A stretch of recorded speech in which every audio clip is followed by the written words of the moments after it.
Now this is a nice touch. They just came and took my Polaroid. It's 1975 all over again.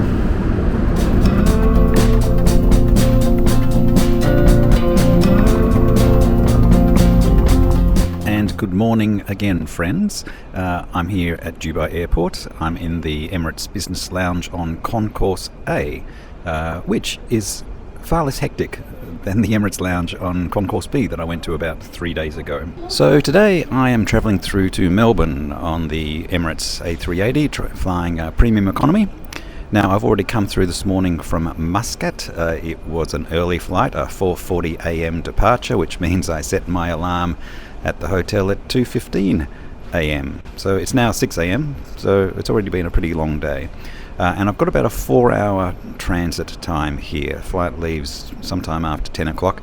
We don't actually have a gate yet, and they warned me at the desk here that it's not impossible that they could nominate a gate back on Concourse B or C, which I've just come from. It took about 15 to 20 minutes to get from gate C, which is where we arrived from Muscat, down here to Concourse A. It's a huge airport. But having said that, it all flows very well. So lots of escalators and elevators and trains to get you where you need to be. But for the moment, I'm going to enjoy the comforts of the Emirates Lounge here and maybe get a bit of work done and keep my eye open for any gate change that we might have.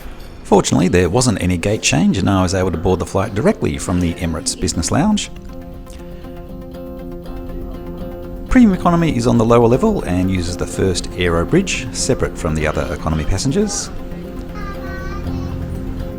The cabin is in a 2-4-2 configuration and carries the typical Emirates opulent fit-out. The premium economy seats are finished in a padded cream leather, and the backrest is curved to an extent that you feel embraced by the upholstery. There is a pillow and blanket on arrival, as well as a bottle of water in the seat back pocket.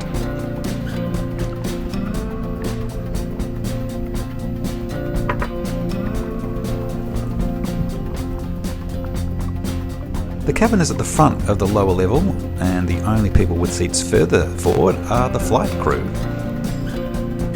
I settle in and enjoy a pre-flight welcome drink of lemon and mint. For this flight, I was seated in window seat 40K, which is in the last row, which allows me to recline without bothering anyone. 5 days earlier, I had flown Sydney to Dubai in seat 40D, which is probably the least desirable seat due to the proximity of the gallery, but look, it was quite okay. Just to note that the aisle seats have more obstructed foot space, just the way the supports are positioned, both sides of the aisle, whereas the central section is actually unobstructed and has the clearest foot space. Cabin crew, prepare doors and cross-check. And pushing back on time at 10:47.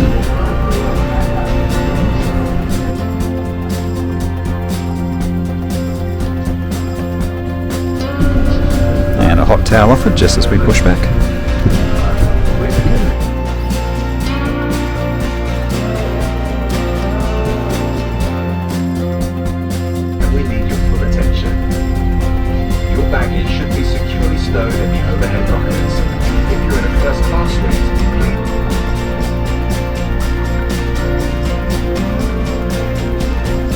As usual, I love watching the forward cameras on the Emirates in-flight entertainment system.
toothbrush, toothpaste, socks and eye mask.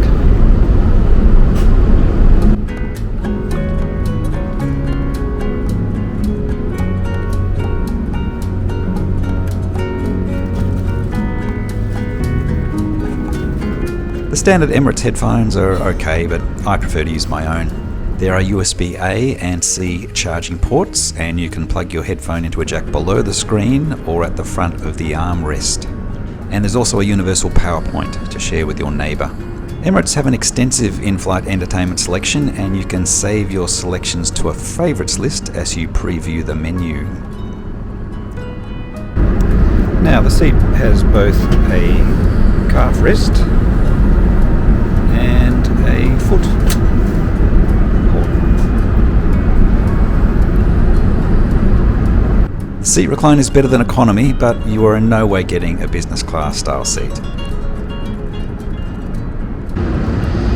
These pillows are pretty generous, and if you're lucky and the flight's not very heavily booked, if you can grab 2 or 3, I find one to sit on, one to put under your calves, and one behind your head makes for a very comfortable sleeping position. Now this is a nice touch that they just came and took my Polaroid. It's 1975 all over again. There are 2 layers of blinds, one that filters the light and another that is a total blackout. And it's about 1 hour after takeoff, and they've just served a pre-lunch drink. I'm just having sparkling mineral water because it's still pretty early in the day, and I can sit here and admire the photo they took of me.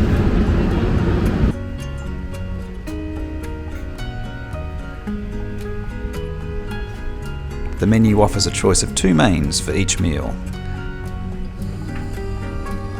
This flight will have lunch, and then there's a mid-flight snack, as well as breakfast before arrival.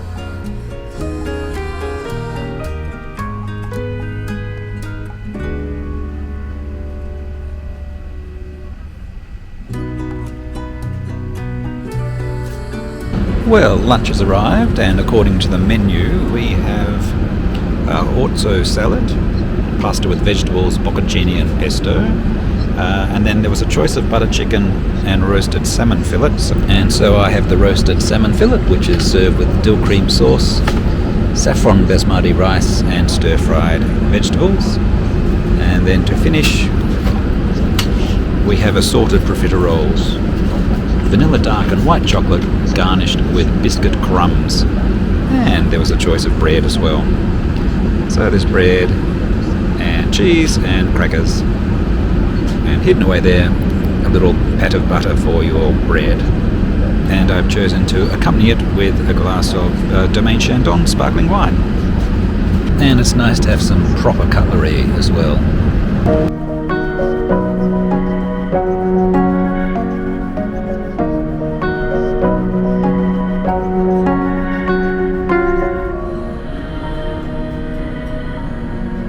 Well, that was pretty nice. I usually try and leave the unnecessary carbs behind, but I will make an exception for the profiteroles, I think. And possibly the cheese.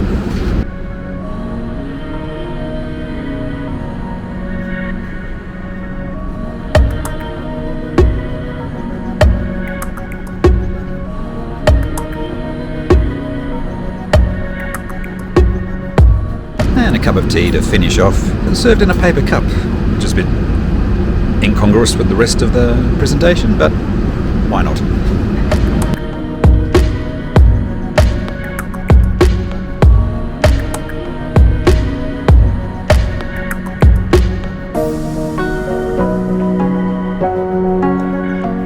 There are 3 toilets at the front of the cabin, and you get a glimpse of the first-class bar as you look up at the stairway to heaven. The rope makes it pretty clear that it's a no-go area for me, though. The toilets are finished in the usual Emirates style and have noir toiletries available. And there are plenty of mirrors to check yourself before returning to your seat.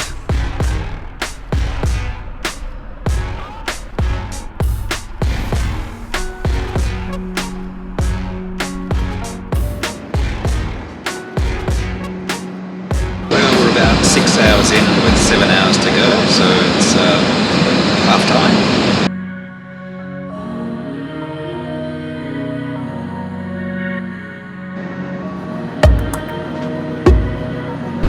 I've been awake now about 12 hours, so I'm going to try and get some sleep.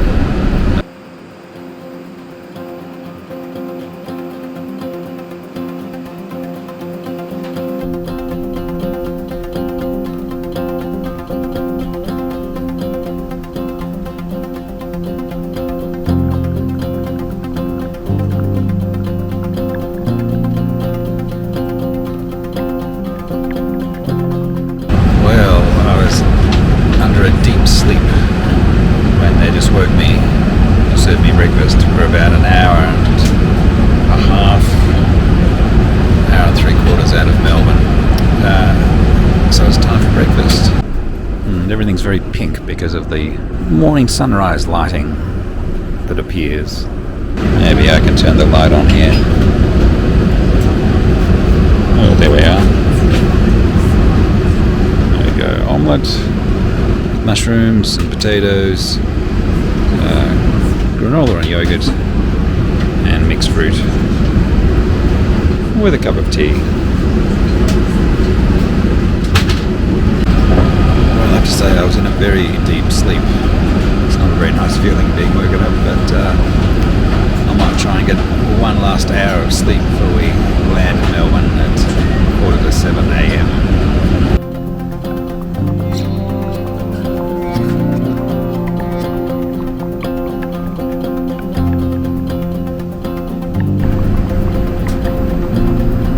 And a very hot towel prior to landing.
In Melbourne again, Melbourne Airport.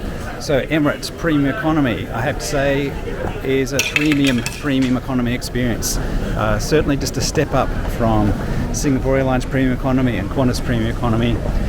The food is sort of business class style food. The seat is obviously not a flatbed seat, but comfortable enough so that you can find a position to get a bit of sleep. This particular flight was very lightly booked, whereas the flight I took from Sydney to Dubai 5 days ago was completely booked out. So slightly different experience. But the crew were going out of their way to make sure everyone had a good flight and all their needs were met. My only complaint was the coffee. At one stage was terrible, so they went and got me a proper coffee from business class. I don't think we can assume that will happen every time, but you know, it was good. Of course, the one caveat, of course, is that it's pretty fully priced. So that ticket, Melbourne to Muscat return, premium economy, was $5,000, which is actually more expensive than going business class with Air India. But business class with Air India has its own shortcomings. So to be honest, I'd be happier going on premium economy with Emirates than business class with Air India. So thank you for watching, everyone. If you haven't done so already, I would really appreciate it if you hit the like button and subscribe to my channel for more flight, hotel and cruise reports.